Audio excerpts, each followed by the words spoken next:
soon as the session started today and we sat in prayer, so much light has started to come through. And I hope you experience that light as we sat silently praying. There is light coming from the source, very pure light. And I'm sure each one of you has received it, and all your worries are going to be dissolved, will be taken care of. So let everything, offer everything today that is upsetting you, either in your mind or in your body.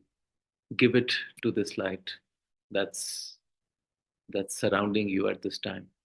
Things continue to escalate and things continue to move very, very rapidly.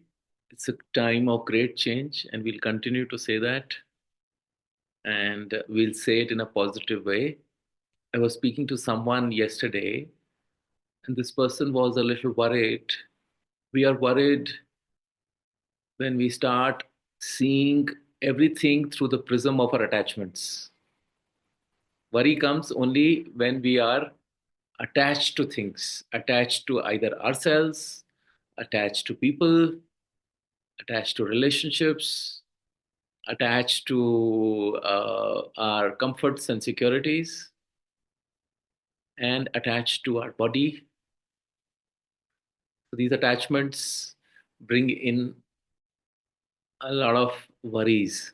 And I asked this person a question, and I asked this question to all of you today. If you can find one purpose, even one purpose, that worrying actually serves for us.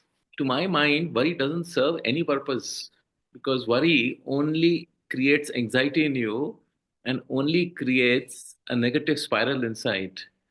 Worry is the emotional aspect, which serves actually no purpose at all.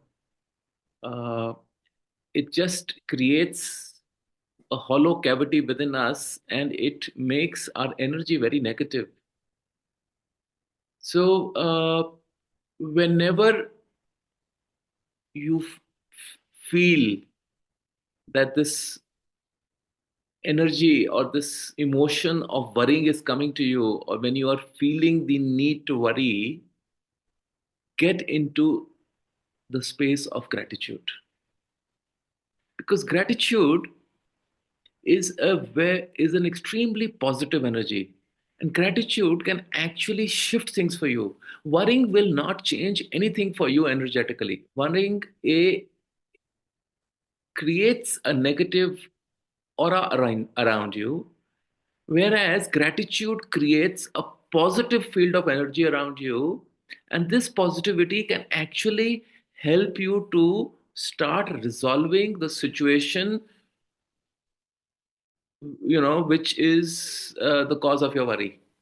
So whenever there is a tendency to worry that comes from your sheer ignorance or sheer lack of understanding, then at that time start bringing in the energy of gratitude. Now, what do I mean by that? That at all times there is something to be grateful about. Grateful about that we are alive, grateful that we are able to see, grateful that we are able to acknowledge all the beauty around us. If we start looking at what is there to be grateful about, then the list is endless. But because we take it for granted, we don't focus on all that is made available to us, that surrounds us, all the good fortune that we've had. We instead start to focus on what is missing. Remember, this world is perfect in its imperfection. We always want everything to be perfect. But if we accept that the world is perfect here and now in this moment, despite whatever challenges you are facing, then you would actually say gratitude or thanks to God. You will focus on what has been made available to us.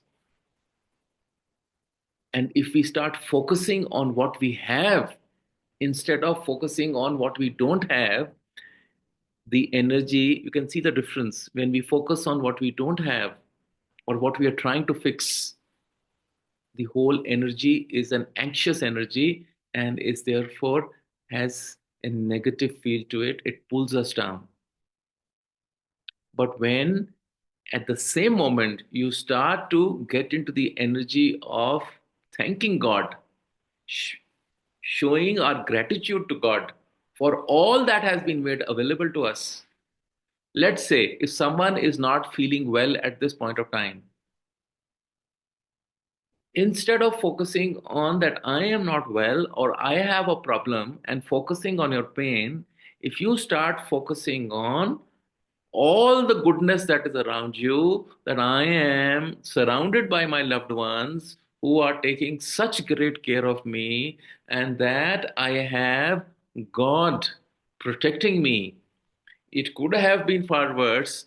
Maybe there is something in this that is helping me to acknowledge things that I have not acknowledged before. It is helping me to clear out something in my karmic balance. There are so many ways of looking at things in a positive manner. And when we start bringing in this positive outlook, and, and positive outlook comes when we get into gratitude, your energy will start shifting, your pain will start moving, your problem will start getting solved because you have energetically shifting it. So this shift is in your hands. So instead of focusing on what you don't have, instead of complaining, instead of always asking for God to make things perfect for you, instead of that, try to pay gratitude to God and say, thank you, God. Thank you, my Guru, for all that I have got, because this must be for my higher growth. This must be for the benefit of my evolutionary process.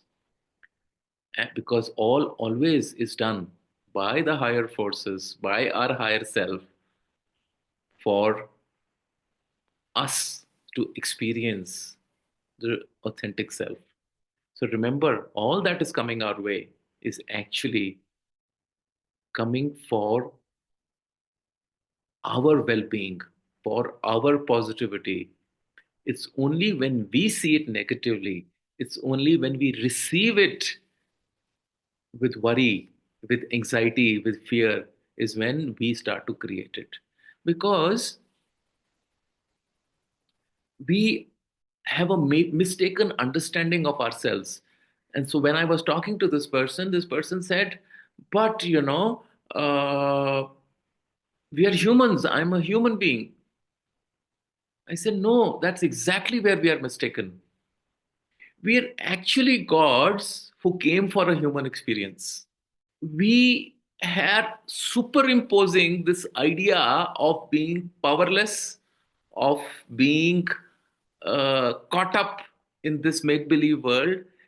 We actually are infinite beings of infinite potential, of infinite powers, of coming from a space of absolute freedom. And that's the state from where we came in and took this human form and said, we are going into this beautiful planet called Earth, which is so beautiful and enticing, but we are divine beings.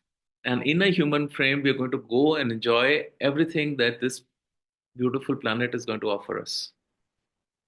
So we come with that. But when we come in here, the human perception also has a mind. Mind has been given with a very powerful power of projection, and it projects limitation. Consciousness is infinite. All limitations are only in the mind, and the mind starts projecting limitations, lack, and we start getting bound by this limitation. Just imagine an infinite being of infinite power comes in and says, I'm scared, I'm fearful, I am limited, I need help, I'm anxious. The world around us reinforces it because everybody else is caught up in that experience, and we start to become like that. We do not question it, we do not challenge it, we accept it, and we start to play this role of being limited, helpless creatures, and we just get caught and we are never able to come out of it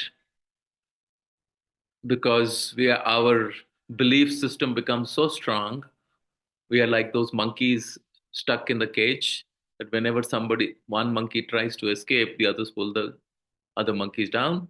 And so, therefore, the monkeys think that they are meant for the cage. So, we are like those monkeys. Each one of us reinforces to the other that we're all caught, and we enjoy this idea of our limitation. We love it, and we keep complaining, we keep complaining, we keep complaining, we keep fighting imaginary battles with our own selves, and these battles have no end, because once you've finished one battle, another battle will be ready for you, because you're not willing to break out of this pattern of feeling always trapped. I'll give you another idea. Look at, if you were to open YouTube, I am quite fond of seeing YouTube. So when you go on YouTube, there are hundreds and hundreds and hundreds of videos, right? And each fellow is trying to say something, and each fellow says that I am right. They're whatever they're expressing, and everybody is saying something, and everybody has a viewpoint, and everybody has a viewpoint. And if you start watching everything, I think by the end of the day, you will actually be pulling your hair out, and you'll be mad because there is so much over there. And when I look at all of that, you know what I do? I actually go through all, YouTube is throwing my way, and I see everything in 1 minute. I go through every heading of every video. And by just reading the headlines, I understand what they're trying to say, because each one is a trap. If you go into it, you're going to be pulled slowly inside it. And uh, and I realize how many boxes and how many stories at the same time are going around in the world. These are only the YouTube stories, and there are you're watching. Everybody, everybody is caught in their story. And you come out of one story, there's another more story. You get out of that story, there's a third story. So therefore, we have a choice either to go through every story, solve one story, and then wait for the other story where we will get caught, or at one time, that at one time you can break all stories in a second, because all these stories are imaginary stories which we have made real by the projection we have put on that, and we feel that we are paralyzed and we are caught with that story.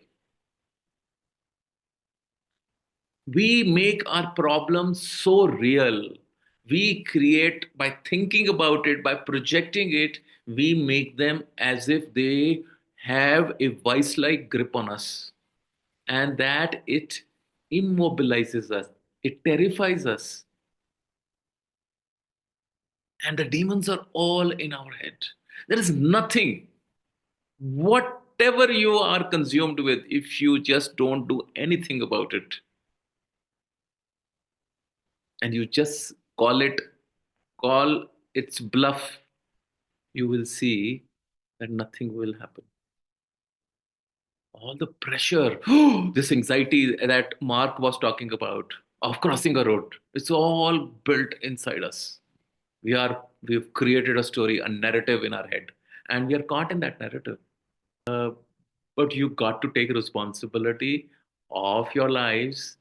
And if you are stuck in this belief, despite having told you 100 times that you are not a limited being, that you are divine beings, that you are gods, but you are convinced and you don't try to experience it, you don't try to break your barriers, you just continue to remain in your own limited structured way of forcing yourself down the gutter.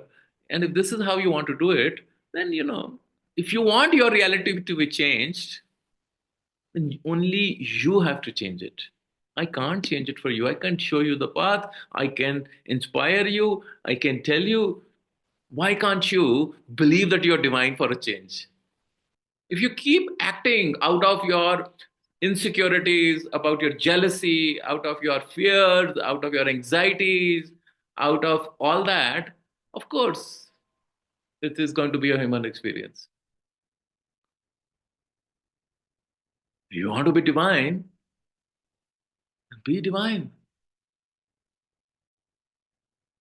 Who's stopping you?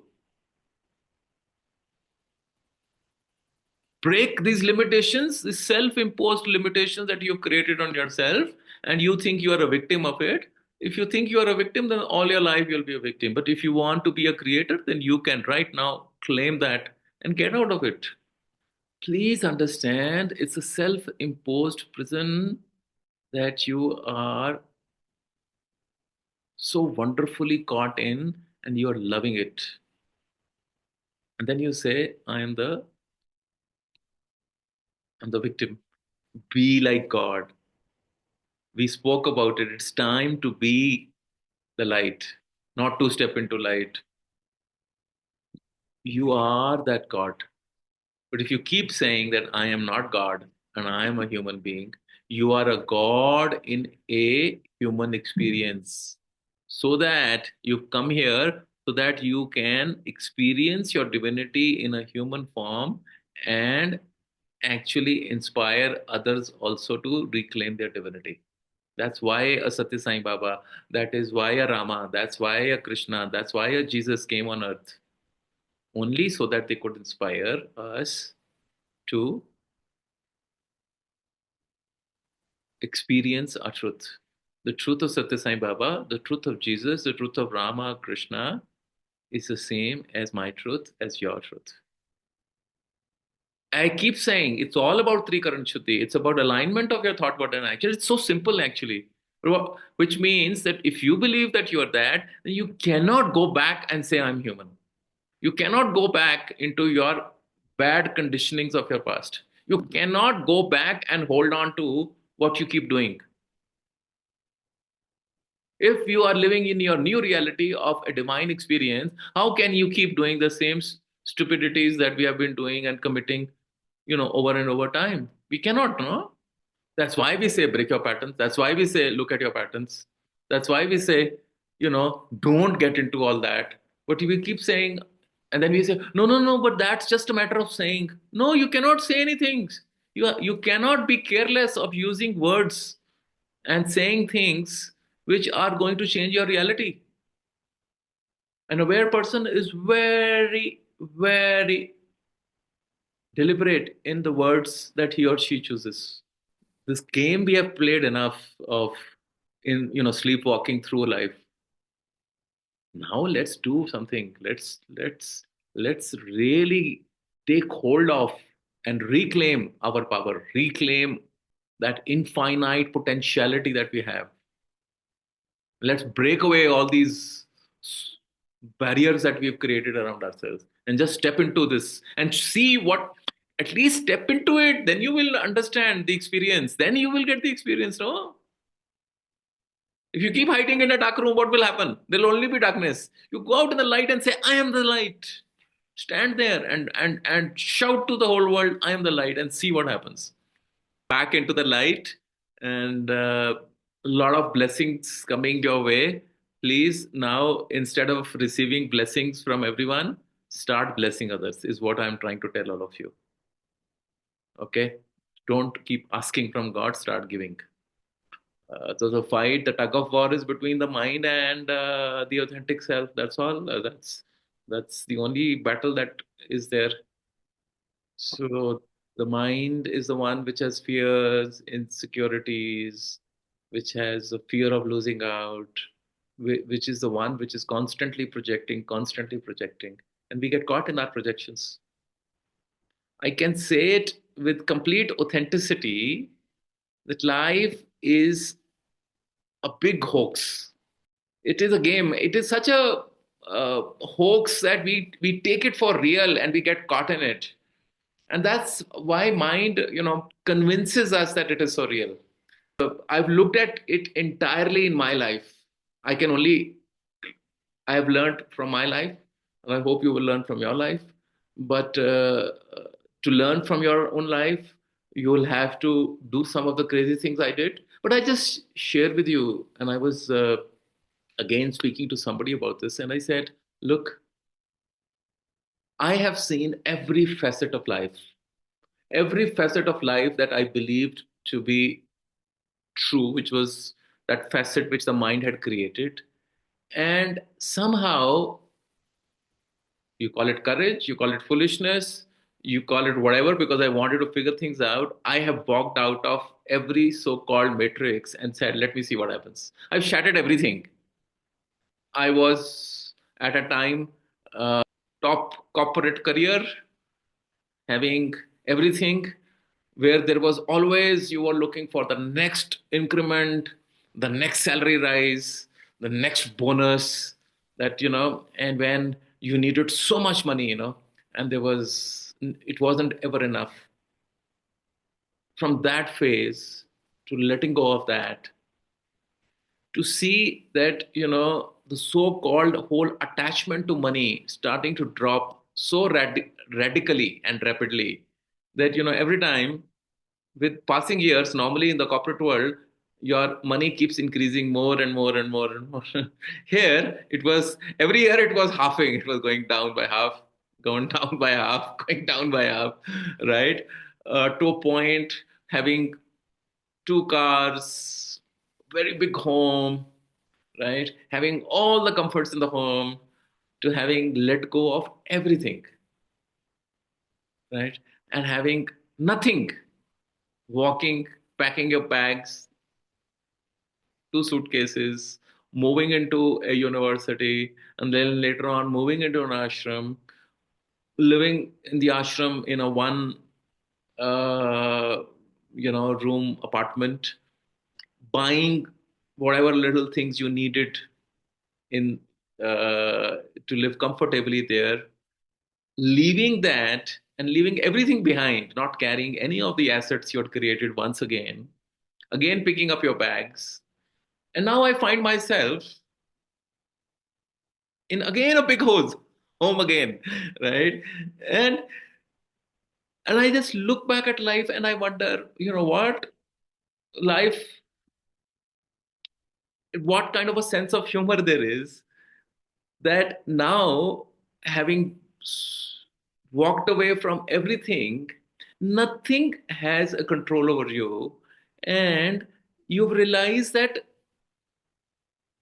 there was, despite the fact that you broke everything, yet at all times, abundance was always kissing your feet, was always with you. Because all these narratives that we have created, all these anxieties that we have created, all these challenges are come from our anxieties. And if you look at it in the eye, everything is a hoax. Every so called demon which is trying to devour us. And I've seen so many of you, because I have seen a lot of you for many years. And I've seen your struggles, your challenges. I don't want to name you guys. And you know who I'm talking about. You have, when we came together, the kind of demons you were facing, the kind of challenges that you were facing in life, the kind of battles that you were fighting. Now tell me, so many of you are smiling, so many of you have cracked it because they weren't real. You had projected them. You had created mountains out of molehills, and you believed them to be real. Of course, this is how the mind is. It makes everything appear so real. Remember, Brahman is the truth, but Jagat is a mithya, but the Jagat appears to be real. We have made it like that. And then we are getting caught up in that. Look, each one of you has been able to come out of it. Why? How?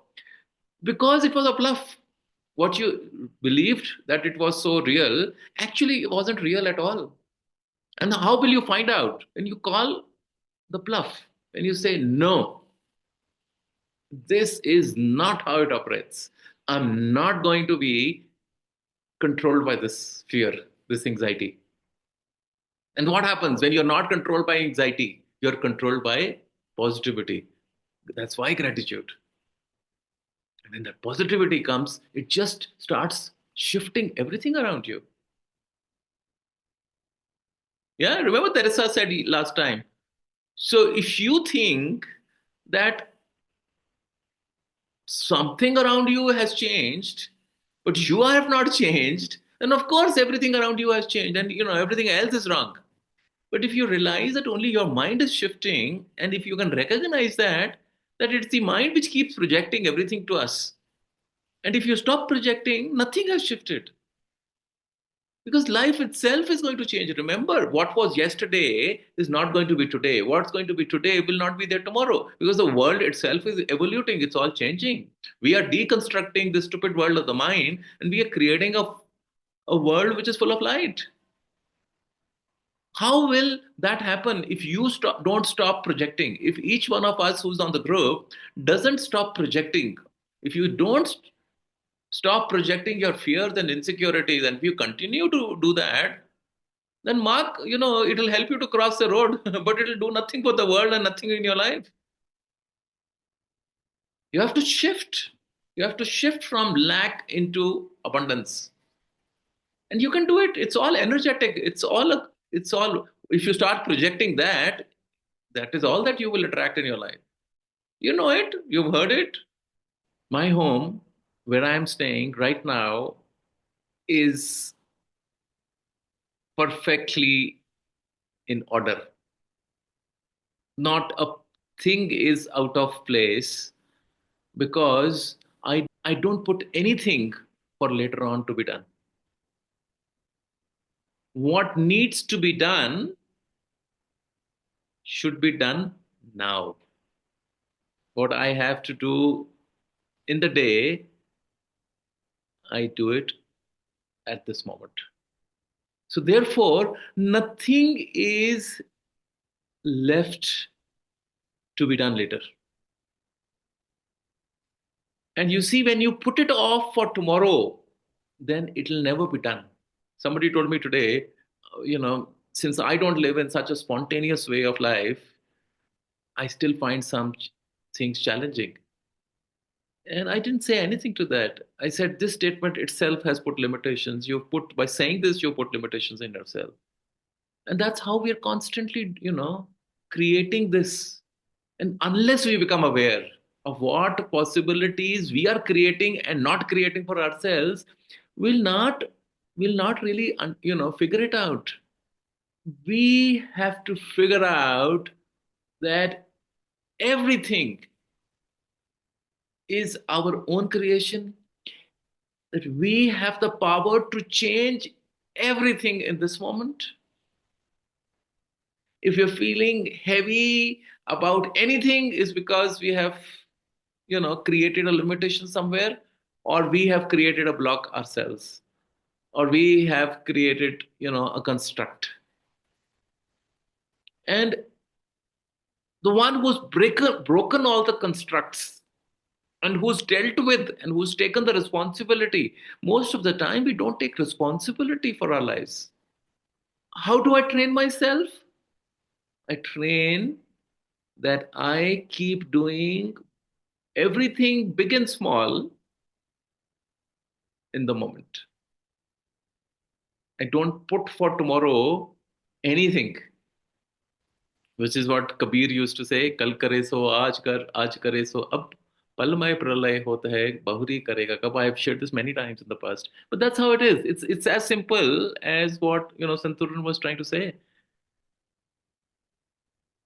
This life is not difficult, not complicated. We have made it complicated. We, by not taking responsibility for our lives, not taking charge of our lives, giving the charge of our lives to our husband, to our wife, to our mother, to our father, to our daughter, to our son, to our spouse, to our partner, to whoever, to our dog.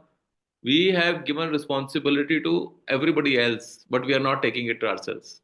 And then we say, things don't happen. We make one house, we stay somewhere else, then we run away from there, we go somewhere else. This is endless. We can keep doing this. We can change countries, we can change places, we can change. How will you change yourself? Is the question that you have to ask. But we are constantly trying to change others and things around us. Change the furniture, change their room, change your this thing. Why? Change your inner thoughts, change your belief systems, take responsibility for it. And in a minute, eureka, you can change everything.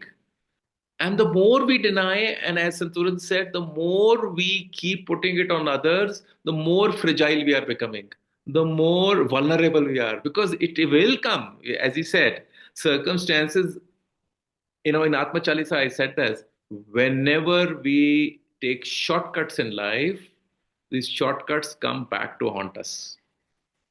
Whenever we try not to do the hard yards, whenever we try to take an easy way out, remember, be sure that life will bring that situation back to you at a time when it will be most inconvenient and when the stakes would be higher.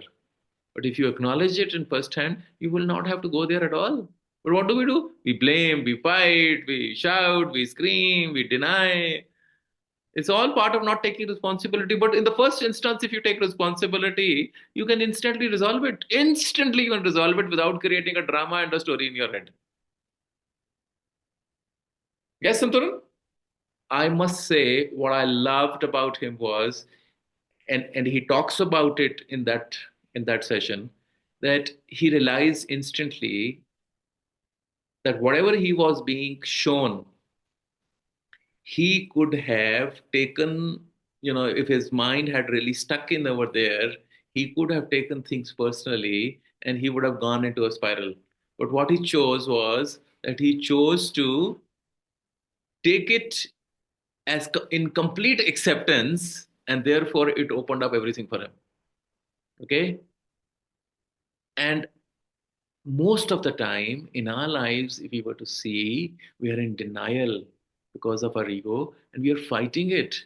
We are not accepting it. If you were to just be in accept, remember, we said this: lack of acceptance means the presence of ego. The one who doesn't have ego will accept things instantly, because the one who accepts will instantly transform, will get the experience. But the one who denies is the one who who's not taking the responsibility of changing. That person wants the world to change, but you know that, right? The world will never change. If you're smart, you will change. If you wait for the world to change, then good luck in the next birth. Maybe that time you will get that understanding. So that's how it is. And at that moment, the little I, the ego, comes to you and says, "Oh, why am I being told? Why am I being shown?" And I've seen so many getting caught in that. And I used to get caught. So it's okay. But the minute you see, the minute you accept, everything shifts. The whole story changes.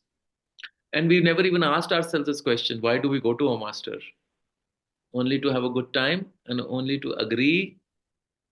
Or are we going there to receive those things that we are not aware of what we do? If I understood the value of the jewel that I have, then I won't need to take my jewelry to a jeweler. It's only the jeweler who can tell me how much gold is there in it. I can only say it looks pretty, but I have no clue. The teacher is that jeweler who can find out, who can take out things and show us what we are not able to see. That reminds me of something. I was telling this to, I was speaking to someone yesterday. This gentleman was, uh, you know, going through an illness. He mentioned this quite a few times, that this illness. Do not talk about it as an illness. If you will keep calling it as an illness, then you'll always be ill. It is a reminder from your authentic self to tell you, hey, you're not listening. It is a way of the consciousness within you trying to wake you up that, look, listen to me, pay attention to me. We're not paying attention. And when we pay attention, everything is working out for us and in our favor. So all this is a way of consciousness to remind us of some things that we are not paying attention to. And time, Teresa, is relative. Actually, time is something that doesn't exist only. In the framework of a human world, we have put too much importance to time. Actually, time is not linear, time is concurrent. Actually, at the same time, all of us are living into multiple realities, into multiple time zones, into multiple places. So, because we have all brought it in our consciousness and in our belief that time is linear, we are stuck in that. Just imagine, I tell you, you should try this. Today's, as you sit by yourself, try to break this paradigm that time is not linear, that time is concurrent.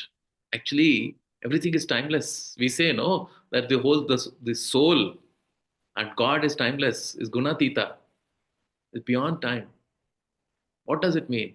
Consciousness. Tell me, the whole idea of consciousness, which is all present, all pervasive, everywhere, how can it be controlled by time? It was there yesterday, it is there now, it will be there tomorrow. Which means the time is a concept of the mind. In our mind, we have believed it to be, look, the idea of time here at planet Earth is different. We know that when you go out in the space, there the concept of time is very relative. If you've seen the movie Interstellar, you would have seen this man spends just uh, in his understanding, he's just spent 1 or 2 years in the space, but when he comes back, he realizes that he spent almost 60 years in terms of human time, and he finds that his young daughter has become old and is about to die. So the whole idea of time is very relative. And at the source level, it's all timeless. If I am the consciousness within me, that is my truth, my authentic self, then I can actually have an out of body experience of my own reality. What Ramana had when he, started to investigate about his death. Why don't you play with this, all these ideas? Why are we always just projecting things of our mind? Why don't we, play with the principles of consciousness? Because we think we are limited, because we think we are such poor people, we are, so vulnerable, we are so insecure, we are so weak, we are this, we are that, all the stories we made in our head. Stop those stories and create new stories of your invincibility, of your eternality, about your being a superwoman or a superman. Why can't you replace that story? Why do you have to think of limitations and saying, I'm not well, I don't have money, I don't have this, I don't have that, I don't have. We're just complainers, we're just beggars. Change your story to say, I have everything. I am abundance. I'm God. I'm divine. I am the doer of everything. Change your story. You see how the world will change for you. But you don't change your stories. Claim your power. Please claim your power. We are not miserable creatures. We are not lowly beings. We are not people with limitations. You keep reinforcing, I have limitations, I have limitations, I have limitations. That's all you focus on. Instead of that, during the day, keep forcing, keep repeating. I'm divine. I have this. Look, start writing all the good things that you have and just focus on that. Focus on what you have instead of focusing on what you don't have. Focus on abundance, don't focus on lack, and see how it will change your life magically. Try it, please. Next Saturday, we'll speak. Come with a new story. Create a new story in your head and start giving instead of always asking. And don't make yourself as a fragile person, so full of ego that anybody can come and hurt you. Who will hurt anyone? Who has the power to hurt you? Who can even dare to hurt you? Only the ones who have ego will get hurt. What is there to be hurt? I keep saying, who will come and rob me because I have nothing to lose? Who can hurt you if there is nothing to be hurt? If you have an ego, then of course you'll be hurt. So if you're getting hurt, if people are able to twist you and prick you at places, then you better look within. Why is the hurt coming? Why are you feeling the prick? Why are you so fragile? And you can change. And I hope today you're going to claim your power and you're going to break all the boxes that you've created for yourself and just kick them away and say, never will I enter into any box ever again because I am the infinite, I am the unlimited.